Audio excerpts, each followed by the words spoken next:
Good afternoon and a warm welcome to all of you for today's session. So today I'm going to get started with another aspect of digital literacy or financial literacy. Today I'm going to speak about how you can use your mobile phone for bank transactions.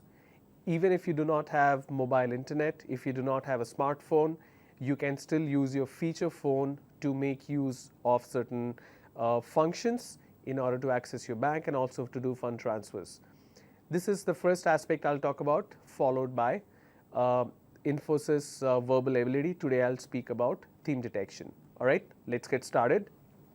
So there is something called a National Unified USSD platform. Now here basically there are a lot of people. Now the entire phone penetration in India has gone up, but still there are a lot of people who do not use a smartphone.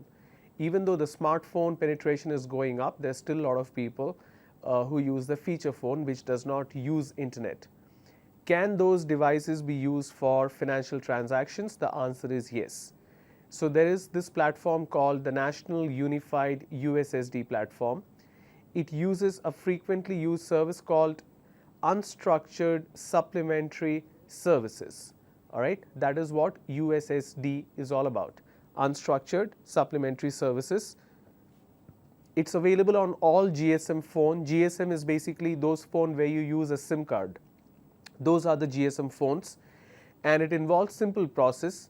So it starts with the user can dial *99# or the pound sign, the hash sign. So the user can dial the *99# on the mobile phone to access banking menu.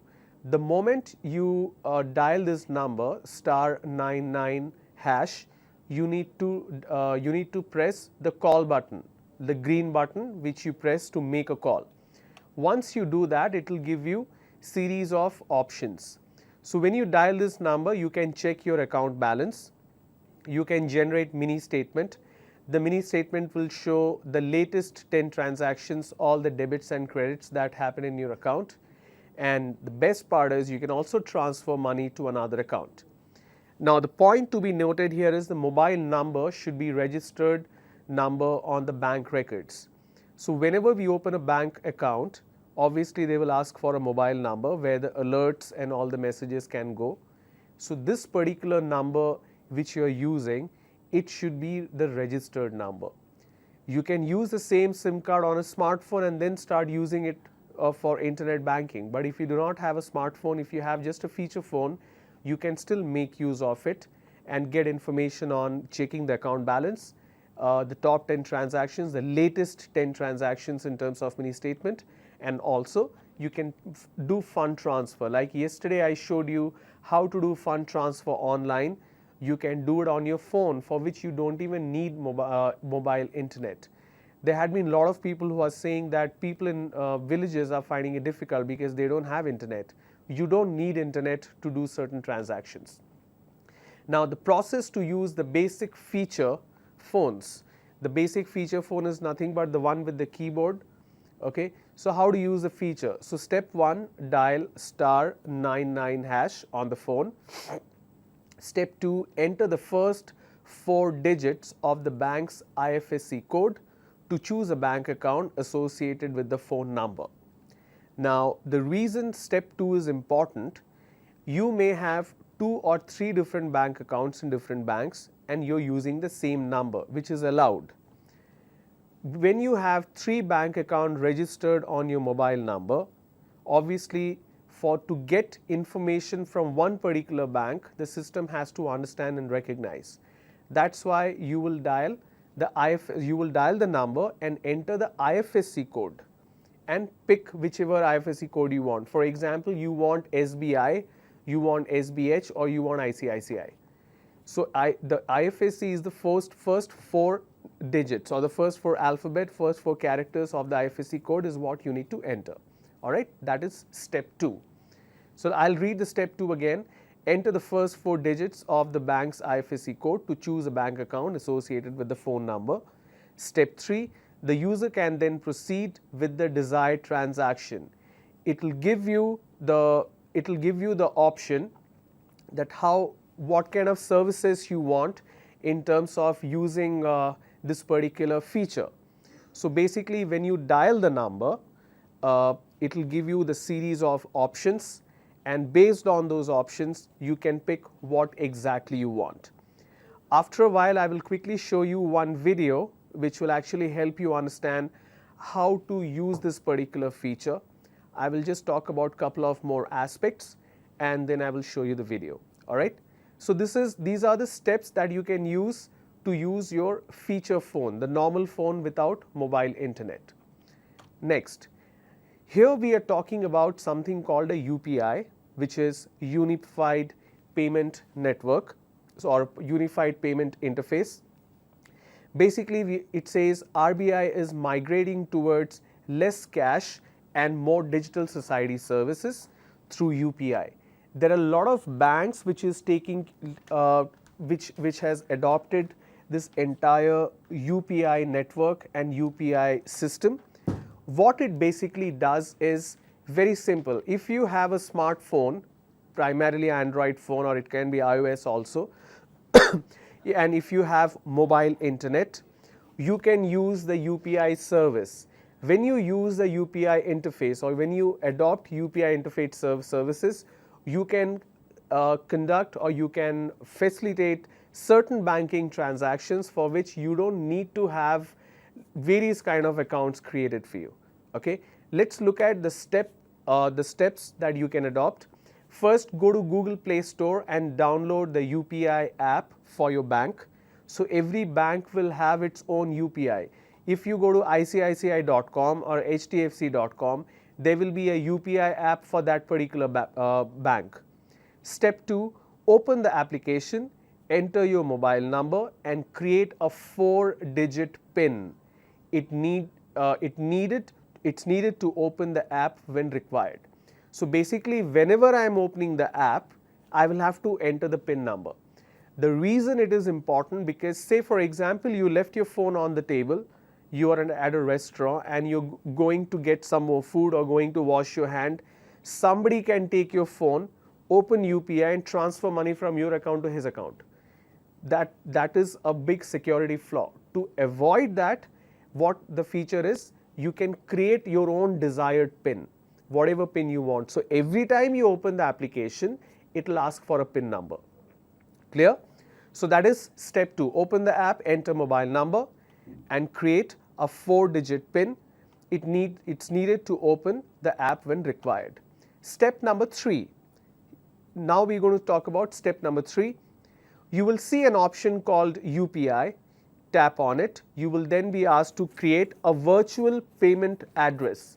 What do we mean by virtual payment address? It's basically the name of the receiver, the name of the person and the mobile number who is receiving the money. Okay, so you basically tap on it and you enter and you create a virtual payment address. Step 4 says the VPA can be as simple as your name or your mobile number followed by the address. For Yes Bank it's YBL, whereas ICICI it's Pockets, for instance. In case of name, it can be as simple as Ravi at Pockets or Ravi at YBL. Basically you're just creating a nickname as the payment receiver or the payment address. Step 5 is once the VPA is created, you will go to next window where you can link your bank account. So choose your bank to get all the details. So basically what happens is, once you go to the next screen, you are linking your bank account so that from the account it's linked. So whatever money you're transacting from this UPI, it's getting connected and getting mapped to your bank. So these are some of the screens of UPI. Now the first screen talks about creating a new VPA. I'm sorry, this is a Yes Bank. I'm sorry, just a moment. So second screenshot you see, it says Yes Bank, ICICI, Axis Bank. So I'm just picking the bank. And the third one also, I have a lot of options. Now here I can send money, I can request for money, whatever I wish to do.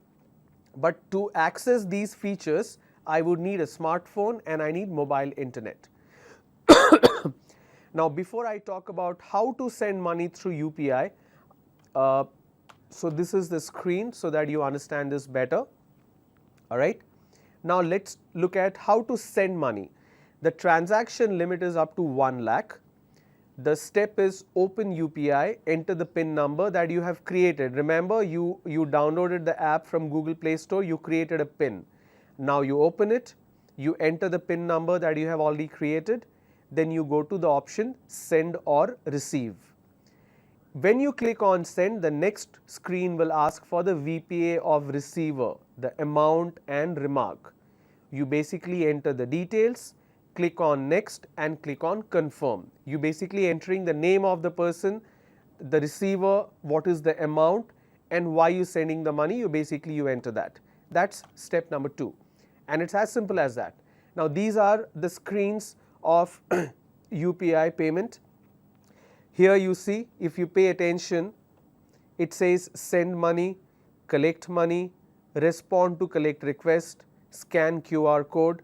Now I am paying using VPA or I can pay using IFSC.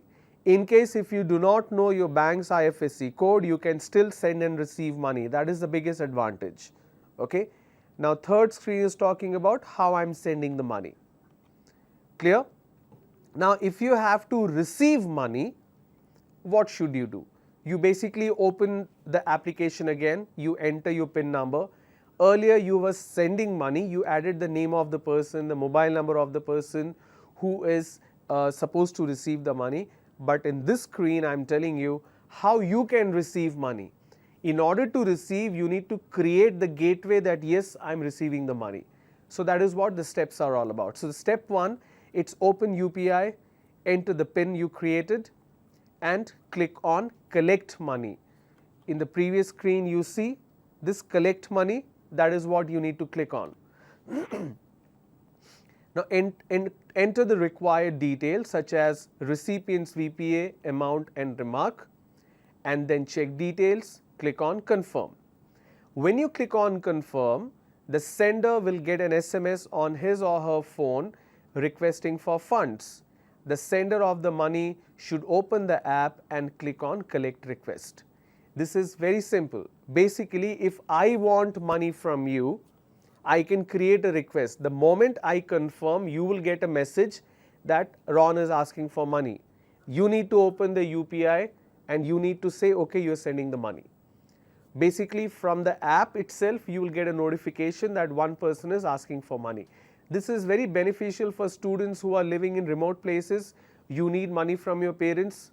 So you can create the request on the app itself. Your parents will get the information and they will send you the money. All right. Now here are some of the screenshots of the receipts. Here I am saying collect money. Now collection money using collect money using VPA. The amount is entered and then I say next. And here I am saying confirm. Basically I am entering saying, it says, if you look closely, it says collect from, what is the name of the person, what is the amount, it says 100 rupees and what is the reason why you are getting the money. Okay. Now if you just bear with me for a moment, I will quickly tell you how this whole UPI works. Just a moment.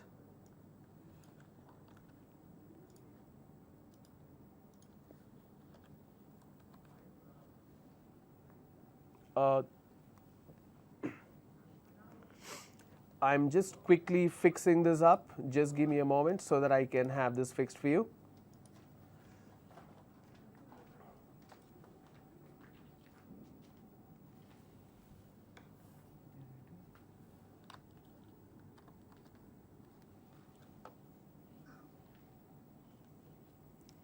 So this video is, even though the video is in English, but you should be fairly able to understand how it works.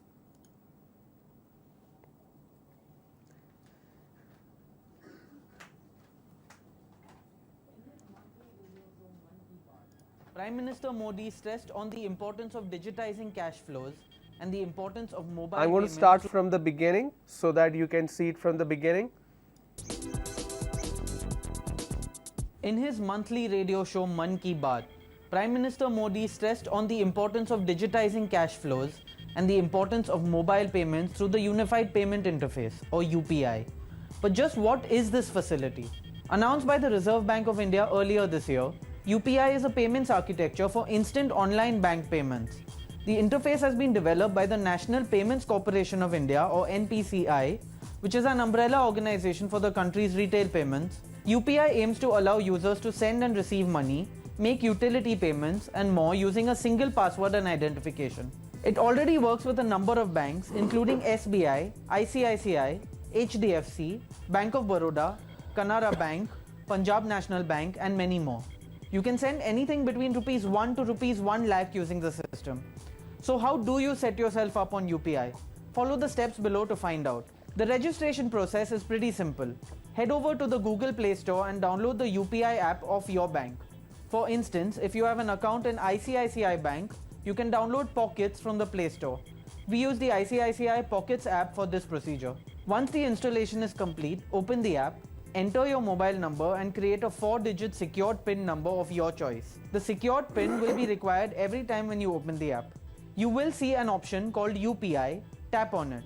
You will then be asked to create a virtual payment address or VPA. The VPA can be as simple as your name or mobile number followed by the address of the bank. Once your VPA is created, in the next window, you will be asked to link your bank account. Just choose the bank from the list and it will automatically fetch all the details.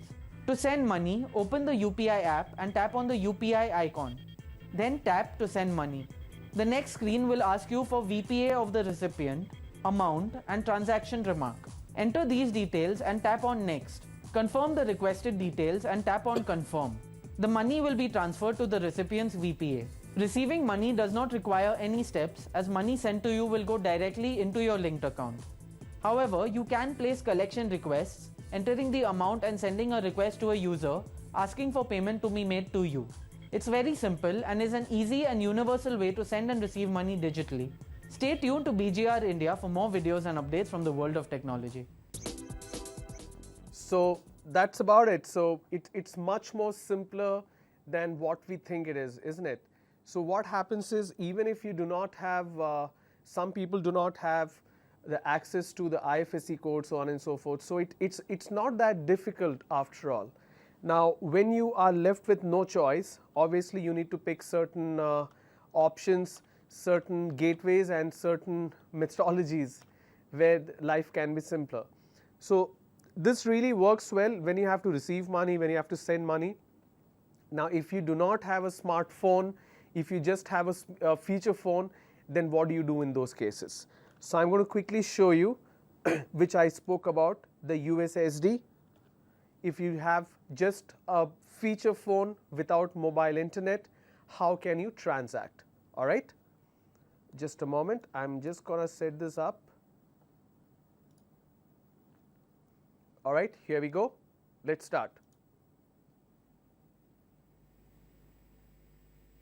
Mobile phone for a variety of services, including mobile banking. But millions of people in India are not aware of this. What about them? How can they access mobile banking on their phones? Thanks to one simple number, *99#. Now, everybody can access banking services using this number from their mobile handset. Yes, you heard that right. *99# allows every mobile banking registered customer to access banking services by dialing a common number for all banks. *99# works without internet and can be used from any GSM mobile handset, smart or otherwise. Customers can avail financial, non-financial and value-added services by simply dialing *99# from any part of the country. That's not all. *99# service is available in 12 languages and can be accessed round the clock. Also, there are no roaming charges for using the service. To get started, all you have to do is register your mobile number for mobile banking services with your bank. Once registered, simply dial *99# from your mobile to access the welcome screen. Once you are on welcome screen, enter either 3-letter bank short name or first 4 letters of your bank's IFSC to access your bank menu. IFSC is mentioned on your checkbook or passbook. Bank short name is mentioned on the NPCI website and IMPS social media pages. Now, you can access any of the non-financial, financial or value-added services listed in the menu by choosing the indicated number. Using non-financial services, you can check account balance, generate mini statement, generate or change MPIN, find MMID and generate OTP at the convenience of your fingertip. All you need to do is select the desired option and make the non-financial query. *99# also allows you to avail financial services such as instant money transfer. You can now transfer funds using beneficiaries' IFSC and account number, or MMID and mobile number or Aadhaar number. To transfer funds using the beneficiary's IFSC and account number, select the option Send Money using IFSC. Enter the beneficiary's IFSC and account number separated by a single space. Enter the amount and remarks separated with a single space. Authenticate the transaction using MPIN. Once the transaction is complete, you and the beneficiary will receive a message from the respective banks confirming the transaction. Similarly, you can also transfer funds using the beneficiary's MMID and mobile number or Aadhaar number. Apart from these services, *99# also offers one value-added service which allows the user to check Aadhaar seeding or linking status with the bank. This service can be availed by simply dialing *99*99# from your mobile phone. The story does not end here. You can also access your bank menu directly by simply dialing bank-specific code. The list of bank codes can be downloaded from the NPCI website, or you can contact your nearest bank branch for the same. Now you realize any phone can become a mobile banking enabled phone. All you need to do is get your mobile number registered for mobile banking services. Keep the desired details like beneficiary IFSC, account number, MMID, mobile number, etc. handy while doing the transaction. *99#, bringing the mobile banking to the doorstep of every common man. So that was quite informative, isn't it? So what you guys need to do is you will very soon see a website that we are working on, my team is working on right now. So our team has put together a very simple to follow website where all these information will be there, how you can train the people in your cities and towns, all these links which I had been showing you, the YouTube videos, those will also be there. Very soon, in a day or two, I will give you the link so that you can learn and you can in turn train others. All right, we'll take a short break right now. We'll come back and we'll get started with theme detection for Infosys verbal ability, and the lines will be opened up, so please do call and ask your questions. All right, I'll see you soon. Thank you.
Welcome back everyone. So let's get started with Infosys verbal ability now. The lines are going to open up, so please do feel free to call and ask questions. Whatever question you have so far in terms of Infosys, please feel free to call and ask. As far as the dates are concerned for Infosys, we still do not have the update. The moment we get to know, we will inform you. Meanwhile, I just want to quickly share some vital information with you. The number of assessments in terms of yesterday till day before, I would rather say, that has gone up. The 6th and 7th of this month, the number of assessment has gone up. So this is a good news. But there are a lot of you who are not completing the assessment and submitting. So I'm just showing you a total of 168 assessments have been taken, out of which the number of assessments for Infosys is only 138. So 138 in 2 days is a good number. So 138 Infosys assessment, both in terms of aptitude as well as verbal ability, has been attended, which is a good sign. So I'm pretty happy with that. But if you look at the duration, there are a lot of fields or a lot of entries which say 0, which means there are at least 4 assessments where it was not submitted. The assessment was technically not taken. So these are the assessments. Out of 168, there are 75 assessments where the student has just logged in, clicked on the assessment and then closed the window, which means the assessment is not registered. You have to be very sure that when you take the assessment, you need to complete it. I will quickly show you how to do that. So let me open the assessment tool. I'm logging in with my ID and password. So the reason I have 75 out of 168 where the marks is showing 0 and the duration is also blank or 0, the reason is the student is clicking on assessment. They are going to Infosys quantitative aptitude. They are scrolling up and down. Say for example, I click on assessment number 6. I say start. That's it. And I go back, which means I have started assessment number 6, but I did not write the answer. So if I go to scorebook, it will immediately show up.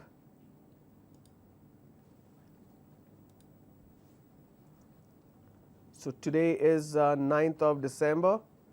So it doesn't really show here because I haven't attempted. So my scorebook will be 0, but in the back end of the report, it will show that I have spent only 0 seconds, which means I haven't spent time. So what you need to do is go to the assessment, pick the desired assessment.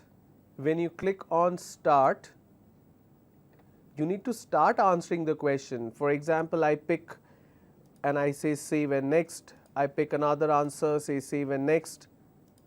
So once I am selecting the answers, I also need to go till the end of the entire assessment and click on submit assessment.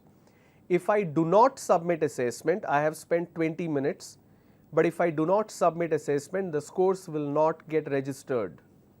So I have to ensure I click on submit and I say OK. Only then, and then I get this message, your assessment has been successfully submitted. So I need to do all this.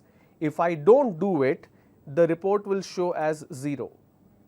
So all these are non-attempted assessment. It hasn't been submitted. But if I have to look at the remaining ones, let me quickly check. Okay, so the remaining ones is basically, I'll give you the number, it's 134, and I'm going to remove where the scores are blank. Scores are blank because it hasn't been submitted. So the actual proper assessment which has been taken is only 63 in 2 days, which can be much better. All right. Now looking at the name of the person who has taken the maximum number of assessments in these 2 dates.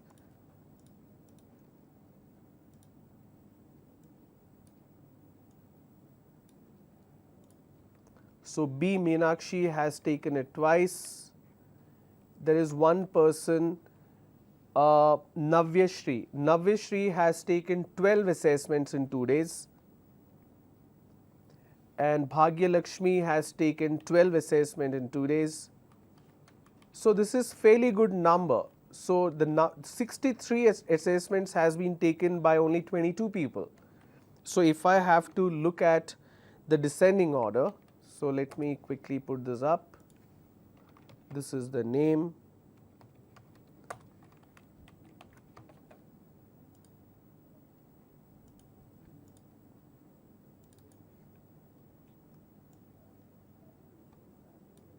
Okay, you see this. So this person Navishri has taken 12 assessment, Bhagyalakshmi has taken 12, Murli Rao has taken 6 assessments. So since I have the back-end access, I can get all the details, who has taken how many assessments and what is the score. If you pay attention to what I am saying, I am only talking about the number of assessments you have taken. I am not even talking about the score, because score is secondary for me. Your practice is very important. All right. So please ensure when you go to the assessment, you click on whichever you want, say verbal ability. And if you click on details, please start the assessment and please finish it. This is for your benefit. Okay. So please don't ignore it. Take it seriously. The more you practice, it's better for you. All right. Let's move forward with theme detection now. So theme detection, I will tell you how it looks like. So it says each of the following questions contains a small paragraph followed by a question on it. Read each paragraph carefully and answer the question given below. So your paragraph will look something like this. It won't be too big. After that, there will be a question which says the passage best supports the statement that motivation is. So as per the paragraph, you need to answer this particular line. Now theme detection is relatively challenging. It's little difficult because you need to understand the inner meaning of the passage. You need to have good vocabulary skills and good comprehension skills. All right. So let's look at some of the examples today. First, the attainment of individual and organizational goal is mutually interdependent and linked by a common denominator, which is employee work motivation. Organizational members are motivated to satisfy their personal goals, and they contribute their efforts to the attainment of organizational objectives as means of achieving these personal goals. What it means, I am going to read this up again. The attainment of individual and organizational goal is mutually interdependent and linked by common denominator. What it exactly means is, the individual, as an individual you have certain goals, as an organization it has certain goals. Both these goals are interlinked, and the common factor of this link is employee work motivation. Let me give you an example. I am working in an organization, I am an individual. I have certain, it says the attainment of individual and organizational goals. What is my goal? My goal, say for example, I get a job in Infosys. My goal as an individual, as a fresher, is to be really good in programming. What is the timeline I am giving myself? 6 months. I need to learn the programming really well so that I can contribute to the team and contribute to the organization. What is the organization's goal for next 6 months? To ensure customer satisfaction. Say for example, Infosys is doing back-end operation, or they are building an application for say a bank, say Swiss bank. the Credit Suisse, which is a Switzerland-based bank. Infosys does have a lot of clients based out of Europe. Okay. As an individual, I want to learn coding and I want to be perfect. As an organization, the organization wants to ensure that the client, which is Credit Suisse, is very happy with the Infosys work and they give more contract. Now, both these aims, as an individual and as an organization, both these goals are interlinked. When I say interlinked, there is one thing common. What is that common? It says denominator. We have numerator, we have denominator. So, that it's called common denominator, and the denominator is employee work motivation. If I am motivated as an individual, I will perform well. If I am motivated as an individual, I will ensure I achieve my goal. If I am achieving my goal, if I perform well, obviously the organization will also perform well. There will be a lot of instances you will see the organization is doing very well, but one individual is not doing well and they get terminated because the performance is not good. But when majority of the individual or majority of the employee performance is not good, the company comes down. There are so many such examples. The biggest example is HMT, the watchmaker. As a company, nobody in the organization had a vision of improvement, of innovation. They kept making the same design which were used 50 years ago. What happened? The organization got shut. So, as an individual, if I am motivated to do something good, it helps the organization also to grow. That is what the first segment of the passage says. Then it continues, it says, organizational members are motivated to satisfy their personal goals and they contribute their efforts to the attainment of organizational objectives as means of achieving these personal goals. It basically means if I want to achieve my personal goal, I want to be good at coding or programming, I need to contribute in terms of my dedication, my work. If I am motivated, I will work well. If I work well, the organization will succeed. That is what it means. Now, the question says, the passage best supports the statement that motivation encourages an individual to give priority to personal goals over organizational goals. Motivation is crucial for the survival of an individual and organization. Motivation is the product of an individual's physical and mental energy. Motivation is the external force which induces an individual to contribute his efforts. Motivation makes organization and society inseparable. If you look at the options, all the options are relevant. They are all making sense. But there is one option which clearly mentions what is meant by motivation as per the passage. That is what you need to pick. In order to do that, you need to be able to understand the inner meaning of the lines, inner meaning of the words, and the overall theme of the passage. That's why it's called a theme detection. Okay? The correct answer is obviously the first one, and the first option says encourages an individual to give priority to his personal goals over organizational goals. If I am prioritizing what is my aim is to be good in programming. If I am giving it priority, it will motivate me to do well. When I am able to achieve my goal, if every individual is able to achieve their goal, obviously the organization will also achieve the goal. That is what it means. Okay? Let's look at the next passage. The passage is little longer, but the options are smaller. We have a caller. Brilliant. Good evening. Hello. Good evening. Good evening.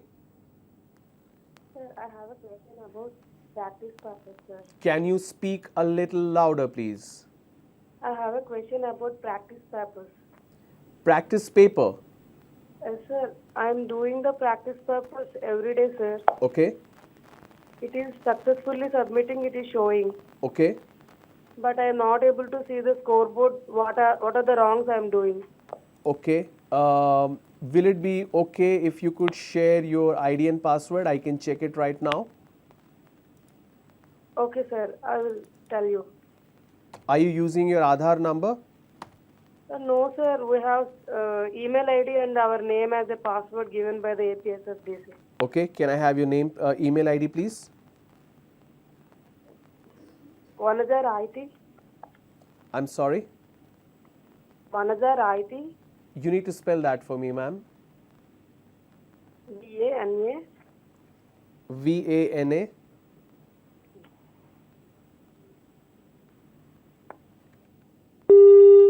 Got disconnected. Okay, the call got disconnected. What I'm going to do is, those who do not have my mail ID, I'm going to type my mail ID here. Ma'am, I could not get your name, so please write me an email with your ID and password. I'll quickly check in the back end.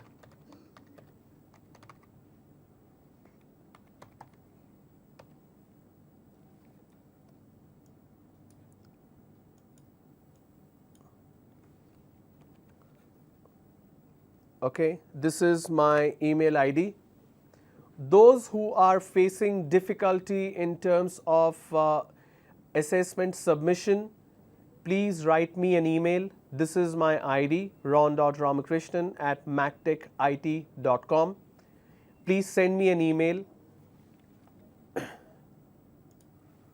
I'll just quickly write it up so that you can follow the instructions.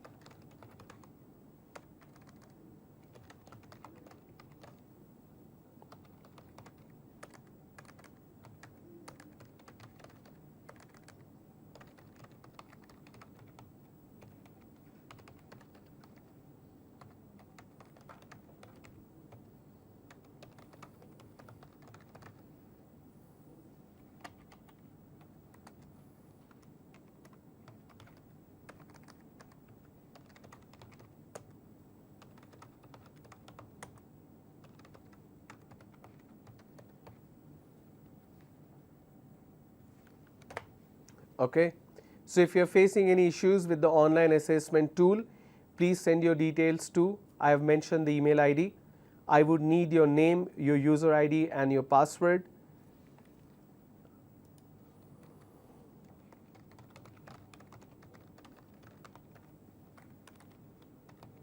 And also include what exactly is the issue you're facing. Okay. So if you're facing any issues with the online assessment tool, please send your details to this ID, ron.ramakrishnan@mactechit.com.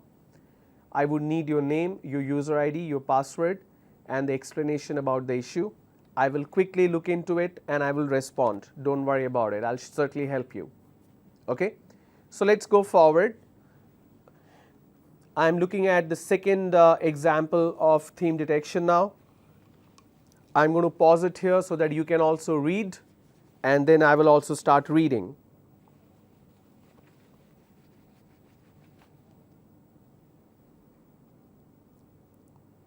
All right, let's start. Due to enormous profits involved in smuggling, hundreds of persons have been attracted towards this anti-national activity. Some of them became millionaires overnight. India has a vast coastline both on eastern and western coast. It has been a heaven for smugglers who have been carrying on their activities with great impunity. Impunity means no fear.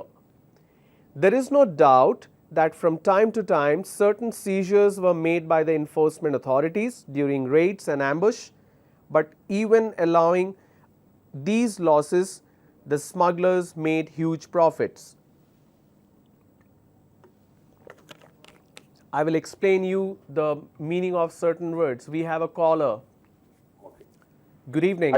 Good evening. Yes, I sir. want to raise some objection to your answer, sir. Yes, sir. You are saying that the personal goals should be given priority. Correct. But my intention is organizational goals should be given priority. Absolutely. By giving priority to organizational goals, Yes. we have to achieve our personal goals. Sir, If personal goals are given priority, the organization cannot achieve its goals. absolutely. Sir, I completely agree with you. That Okay, is sir. the reality what you're talking about. But this particular thing that I'm talking about is theme detection. Now, as per the passage, as per the passage, the author is trying to convey a different meaning. Now, the question is not about what is ideal and what is not ideal. The question here is about the context of the theme. Here, the students are supposed to read a paragraph and then convey what the author is trying to say. This is not my point of view. Passage also, Yes. he say the same only. Personal goals and the means to it. What is the means and what is the end? Okay. Basically, it means What is the means and the achievement of organizational goals is the means of achieving the personal goals. Personal Correct. goals is the end and the means is the organizational goals. The same what was used in our speech also, in the passage also. well, I agree with you on that part, but in terms of the theme detection, the question is about the motivation aspect. It basically says the passage best supports statement that motivation is, as per the context of the particular passage in this regard, what motivation is all about. But what I can do is I can certainly check back. There is a particular module from where I have picked these examples. I can certainly check this and I can check if the answer that has been mentioned earlier too, if it's accurate or not. Will that be fine? Okay. Yeah, I can certainly check, and in my next session I can confirm. Okay, I will remain. Yeah, sure. Thank you. All right. So here, this passage is basically talking about the whole smuggling activity that happens in eastern and western coast. It says from time to time the enforcement authorities do catch the smugglers, but even after catching these smugglers, they are still making huge profit because the number of violations is very high, but the number of detection is very low. That is what it means. The question here is, the passage best supports the statement that smuggling hampers the economic development of a nation, smuggling ought to be curbed, authorities are taking strict measures to curb smuggling, smuggling is fast increasing in our country owing to the quick profit it entails. Read the paragraph again. I would allow you 5 to 10 seconds to read the entire passage, understand and then answer the question.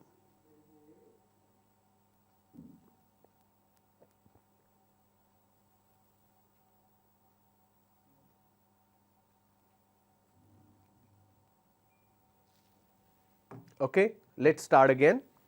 Due to enormous profits involved in smuggling, hundreds of persons have been attracted towards this anti-national activity. Some of them became millionaires overnight.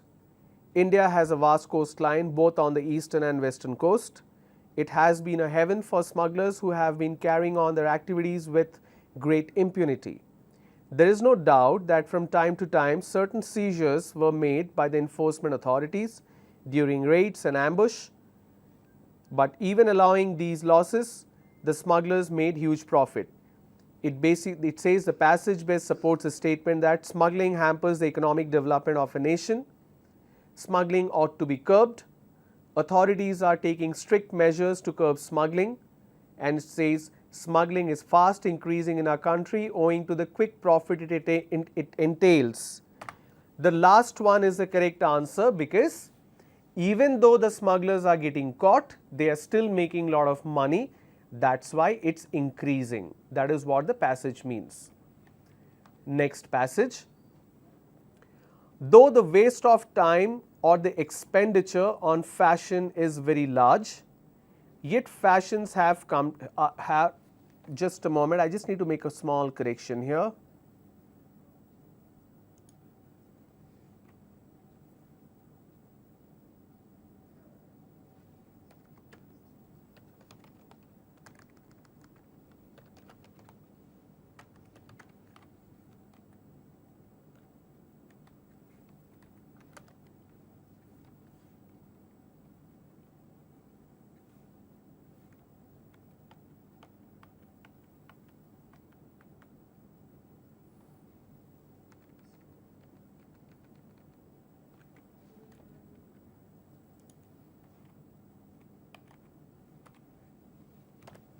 Okay. Though the waste of time or the expenditure on fashions is very large, yet fashion trends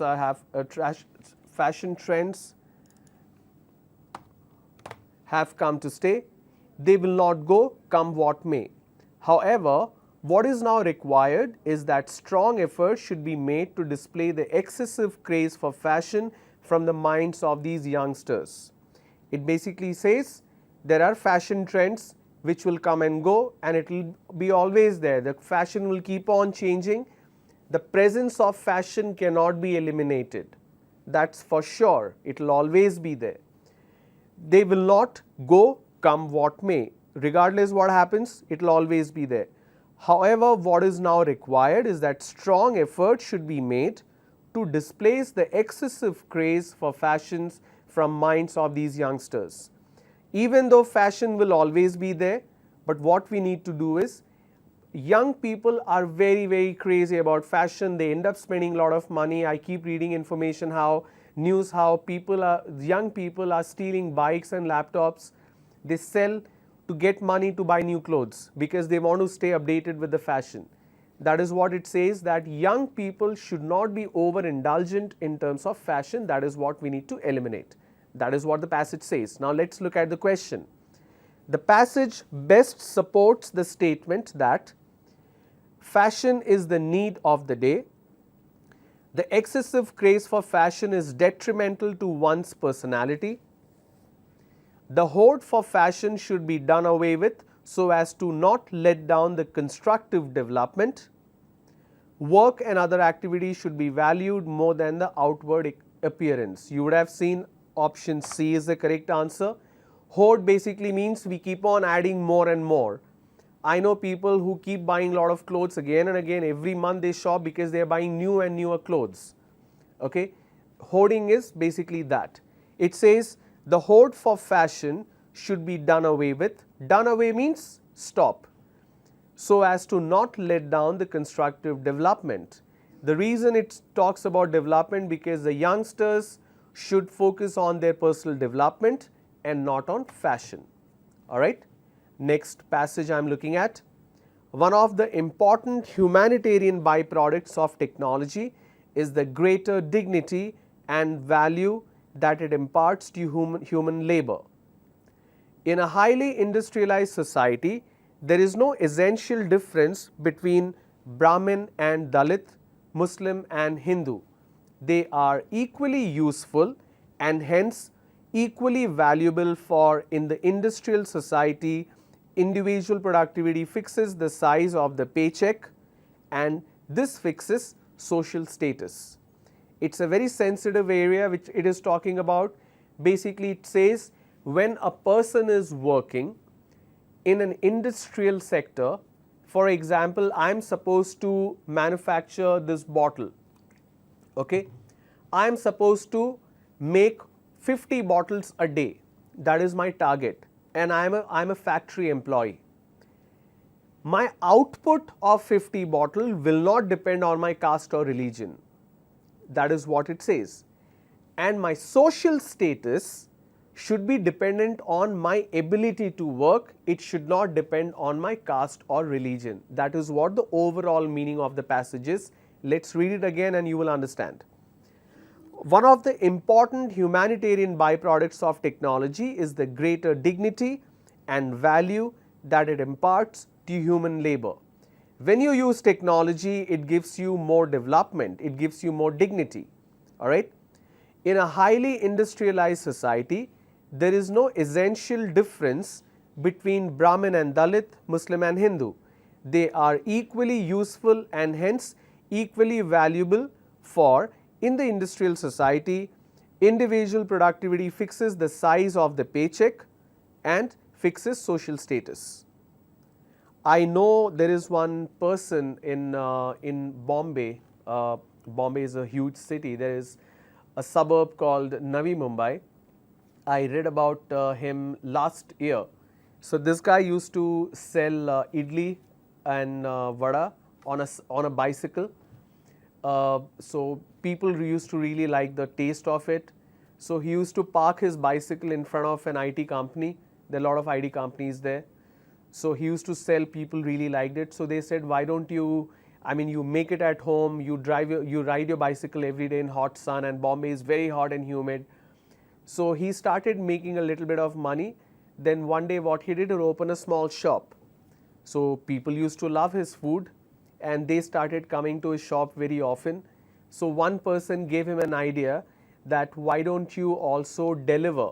I mean, there are people who are working in the daytime, they can come to your shop and eat, but they live alone, all bachelors and all the girls spinsters, they are living alone. They really like the food. Why don't you also start a night service where they cannot come to your shop, but they can place the order? And he asked, how do I do that? So one guy helped him build an app, very simple app. They just have to enter the name, address, phone number, and they place the order. And he bought a 4,000 or 5,000 rupees smartphone, and he started catering to these people. Today he has close to 25 to 26 outlets.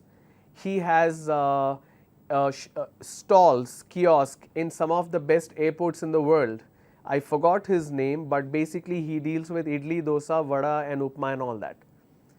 So today, and that guy is from a very low scale of the society. He adopted technology.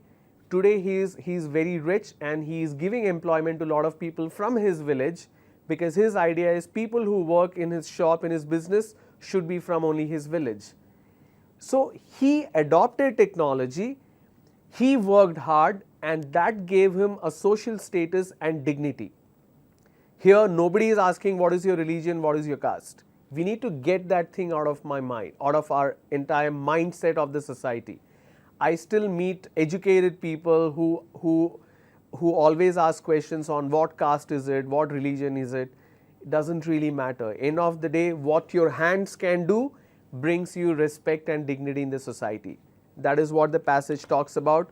Wanted to quickly give you this example to explain. So now let's look at the question. The important aspect of this passage is, for in the industrial society, individual productivity fixes the size of the paycheck. The more you work, the more you earn, and this fixes social status. If you are a rich guy, people will respect. That is what it happens. The passage best supports the statement that technology decides individuals' social status, caste and religions are man-made, human labor has dignity and value, all individuals irrespective of caste and creed are born equal, industrial society is a great leveler for men. Leveler means everybody is on the same level. Industry, if you work well, you will go up. If you don't work well, you will remain there. Means it's equal. If you look at these options, all options make sense. But which option is making sense in terms of the question which says the passage best supports the statement that technology decides individual social status, caste and religions are man-made, human labor has dignity and value, all individuals irrespective of caste and creed are born equal, industrial society is a great leveler of men, and the correct answer is obviously human labor has dignity and value. Whatever you work should be respected. Problem is, in India we don't understand the dignity of labor. I will state the fact. I'm usually very candid and straightforward, and I state the fact. Today, if you see me working in a petrol pump, filling petrol or diesel in cars and bikes, you'll be like, oh my God, why is he doing this kind of work? If I tell you that you are coming to Hyderabad or you are going to Delhi or Bombay and you are doing a course, a 1-year course on programming or animation or graphic design, you have to spend money for the course, for the hostel, for the food and all that. You don't want to burden your parents. You want to do some part-time job. And this part-time job is available in a petrol bunk. Hindustan Petroleum petrol pump, you just have to go fill petrol. For each day, you will probably get 1500 rupees. Question is, would you like to do that job? Maybe yes. But will you be worried about how people will look at you? Probably you will not share that with your parents or with your friends. because everybody will laugh.